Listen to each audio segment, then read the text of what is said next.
സമൂഹത്തിൽ കഴിഞ്ഞ 140 വർഷത്തിനിടെയുണ്ടായ ഐതിഹാസിക സംഭവങ്ങളിലെല്ലാം ദീപികയ്ക്ക് വ്യക്തമായ നിലപാടുകളുണ്ടായിരുന്നു. സമൂഹത്തിൽ നടമാടിയിരുന്ന തൊട്ടുകൂടായ്മയ്ക്കും ഉച്ചനീചത്വത്തിനുമെതിരെയുള്ള പോരാട്ടത്തിന്റെ ആദ്യ ചവിട്ടുപടിയായിരുന്ന വൈക്കം സത്യാഗ്രഹത്തെ ആത്യന്തം അനുകൂലിച്ച ചുരുക്കം പത്രങ്ങളിലൊന്നാണ് ദീപിക. വൈക്കം മഹാദേവ ക്ഷേത്രത്തിന് സമീപത്തെ പൊതുവഴിയിലൂടെ അവർണർക്ക് സഞ്ചാര സ്വാതന്ത്ര്യം നിഷേധിച്ചതിന്റെ പേരിലായിരുന്നു പ്രക്ഷോഭം.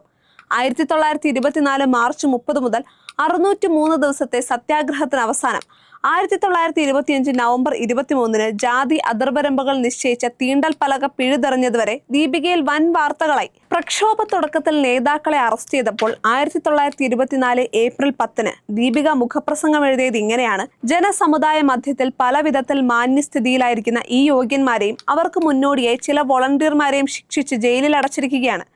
അവർ ഏതെങ്കിലും ദുഷ്കൃത്യങ്ങളിൽ ഏർപ്പെട്ടിട്ടില്ലെന്ന് ഓർമ്മിക്കണം.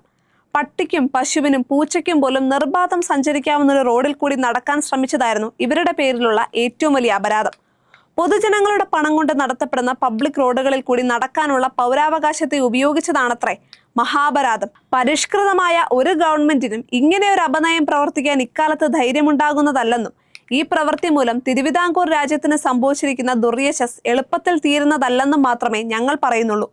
ഈ സന്ദർഭത്തിൽ ഗവൺമെന്റിൽ നിന്ന് ചെയ്യേണ്ടത് ക്രിസ്ത്യാനികൾക്കും മുഹമ്മദീയർക്കും ഗതാഗത സ്വാതന്ത്ര്യമുള്ള വൈക്കം ക്ഷേത്ര റോഡിൽ കൂടി ഈഴവർ മുതലായ അവർണ ഹിന്ദുക്കൾക്കും സഞ്ചാര സ്വാതന്ത്ര്യം അനുവദിക്കുകയും ബന്ധനസ്ഥരാക്കിയവരെല്ലാം വിട്ടയക്കുകയുമാണ്. ഒരു പരിഷ്കൃത ഗവൺമെന്റിന് അനുയോജ്യമായ മഹാമനസ്കതയോടും നീതിബോധത്തോടും കൂടി തിരുവിതാംകൂർ ഗവൺമെന്റ് കഴിയുന്നതും എളുപ്പത്തിൽ ഇങ്ങനെ പ്രവർത്തിച്ചു കാണാൻ ഞങ്ങൾ കാത്തിരിക്കുന്നു.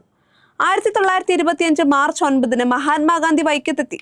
ആ വർഷം മധ്യത്തോടെ സർക്കാർ ഭാഗത്ത് നിന്ന് ആശ്വാസ്യമായ നീക്കങ്ങൾ ആരംഭിച്ചു.